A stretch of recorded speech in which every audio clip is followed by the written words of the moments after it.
Hello and welcome to this edition of Dirt Talk with Drake York, and I'm here with King of the West Sprint Car driver, D.J Netto on the show. DJ, it's good to have you. Thanks for having me, buddy. Today's show will be presented by Kevin Shera Designs and Smith Racing. DJ Netto, once again, driver of the famed Lamar Tri-C car. So DJ, how were you first introduced to the sport of racing? Well, my dad and uncle both raced. They did a little bit of asphalt stuff, and they raced down in Bakersfield because we're from the southern part of California, and they both raced. And when I was about 12 years old, I played baseball early part of my life, and when I was 12, I wanted to get into racing. I was doing motocross and quads and getting hurt, and kept hounding my dad. I want to race, and oh, it's too much time, it's too much time. And at the time, my sister was playing softball, so we really didn't have the time. And once that ended, him and my uncle got me my first race car, and yeah, it seems like that's just where it started. It seems like that was yesterday. How long has it been since you started racing? Well, I started when I was 12, so it's been about 10 years. I'm 21, so about 9 actually, yeah. So how old are you now? I'm 21 years old. I just turned 21 in March. What kind of car did you first drive? My first car was a restricted micro. I raced out at Plaza Park in Lemoore in Central Valley. So you talked about quads and motocross. How different is that world from the stuff of sprint cars, micros, and four-wheeled stuff? It's definitely different. You know, in the sprint car world, you definitely got to have a lot of throttle control, and where the quads was just as fast as you can go, you're going to be all right. So that was a little different, but it's fun. Both are fun. What were your favorite things about those micro cars that you drove? I think the favorite thing was being close to home racing every weekend. It was a 30-minute drive one way and 20-minute drive the other way, so it wasn't too far for us really. But no, it was cool. You know, growing up, those were all your friends. Everybody was out there, and now it's just this is more of what I have to do. It's more of like a job now, especially. So it's definitely changed over the years, but it's for the better. Out of all the tracks you've raced on, motocross, micros, and sprint cars, what has been your favorite? I'd have to say my favorite racetrack is Tulare right here at Silver Dollar Speedway. What has been your favorite type of car so far to drive?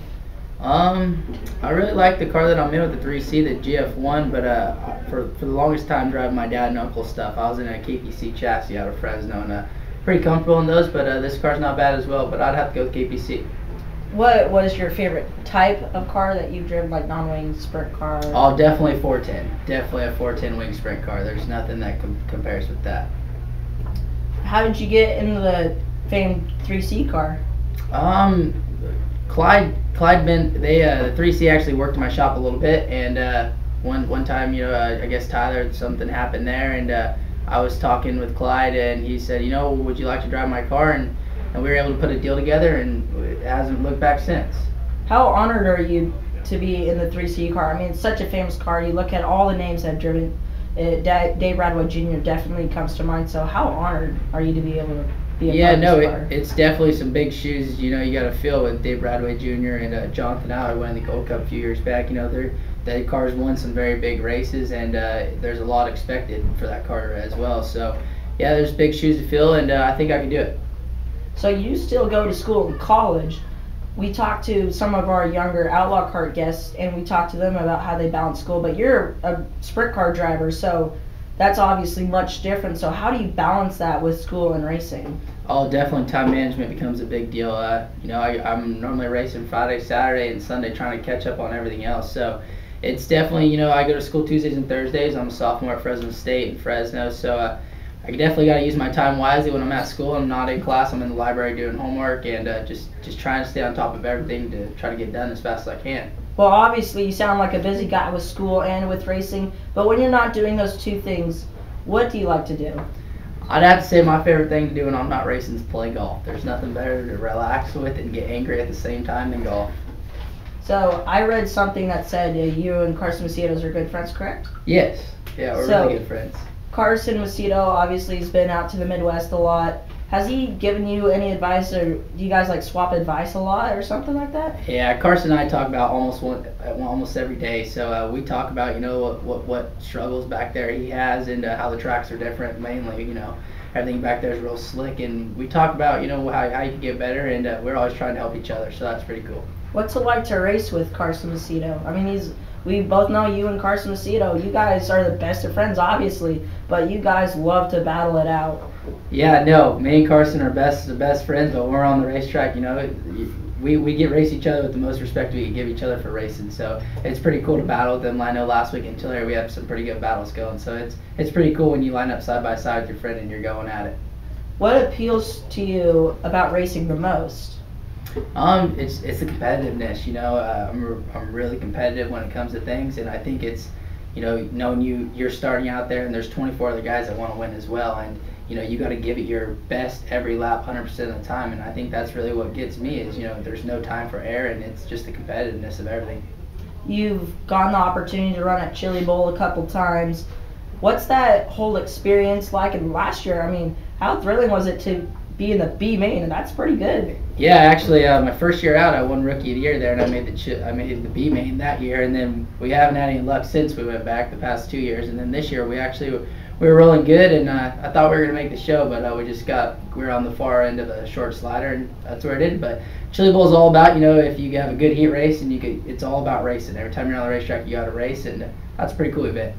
You've gotten the chance to run at Knoxville a couple times. What's it like to race at such a high level in sprint car racing? Knoxville's tough. It's a real big racetrack, and it's real wide, and the corners are real wide, and nothing out here really can prepare you for that. So to really get ready for it, you just really go back there and do it. So I've kind of been struggling with it, but I really enjoy getting back there and getting more time on that racetrack and learning everything I can when I am out there. Have you gotten the chance to run the Knoxville Nationals? And if you have, was it a 360 or a 410 show? I've gone to both. I've gone twice back to Knoxville, and I ran 360 and 410. I didn't make the show either times, but it was a learning experience overall. So obviously you've been to some pretty big tracks, mostly all the tracks out here in California and then Knoxville. But what's a track that you haven't got the chance to run at that you'd like to? I think a track really on my schedule that I'd really like to get to one time, and it's on the bucket list, would be Eldora. I really want to get to Eldora and race there. Just the history of that place, I think, really attracts me. Have you ever driven a non-wing sprint car before? Because you're mostly known for driving wing sprint cars. Yeah, I've driven non-wing a couple times. Actually, I ran USAC, the West Coast 360 deal, and then actually last year at Gold Cup, I ran the non-wing 410 for Clyde. Which car do you prefer better, the wing or the non-wing? Oh, most definitely the wing car. That non-wing stuff's for those crazy guys. Where and when did you get your first ever sprint car win? My first ever sprint car win was at Watsonville, Ocean Speedway. What year was it and what type of car? That was my first year racing 360s, wing 360s at Watsonville. How has your season been so far in 2017? Because you've gotten off to quite a good start. Yeah, 2017 started off strong. We won the first race out, and then we came here and ran second, and then the outlaw swing's always tough on us, and we struggled a little bit this year with it. We changed some things on the race car, and it just didn't work, and we got the car back to how it was at the end of last year, and it lasted for the last weekend, and it's definitely been better. So I'm looking forward to tonight. At the beginning of the year at Marysville, you won. How much confidence does that give you going into the rest of the season to win at the beginning of the year? Oh, it gives you a lot of confidence. It reinstalls in you that that your guys put in a lot of hard work this winter, and that they got everything done that they needed to get done, and just it keeps you up and just gets everybody with a good momentum for the season. What has been your biggest win so far? I would have to say my biggest win would be a King of the West win, the Brian Ferry Memorial. What do you have any plans for the future? Just whatever it takes me. I'm just racing right now and doing college, and if racing works out, that'd be awesome. I'd love to do this, but at the same time, you gotta have a backup plan because you can't guarantee that it's gonna succeed. So if it works out, that'd be awesome, and if not, I'm working on my backup plan. What's something the fans probably don't know about you that they should know about you? What they don't know about me that they should know about me. I don't know. I'm pretty open in it. I don't really have anything that I keep from people. I think maybe they don't know I golf. I used to play golf in high school. That was my sport that I played in high school. It was golf, and I like to work and help my dad on the farm, and I don't know. I like to take time and talk to the fans, because without the fans, we wouldn't be here. So every question they got, I normally ask. So you're from Hanford, and my parents have been to there quite a few times when my dad raced. I heard there's like some famous Hanford ice cream. Yeah. Have you ever tried that? And is it? Yeah, is it really good? actually, me and Carson, we go there all the time. It's called Superior Dairy. It's well known in Kings County, and there's people that ride the train from Sacramento to come down for that ice cream. It's really good, and I guess it's just, you know, if you're an ice cream person, you'll really like it. They got a lot of different flavors, and it's always packed. What's your favorite flavor from that? Oh, I'm store? a Rocky Road guy. I'm a Rocky Road guy. That's my favorite. So. Well, that's pretty good. Well, that's gonna wrap up our show All today. right, thanks, buddy, for having me. Thank you, DJ. I appreciate it.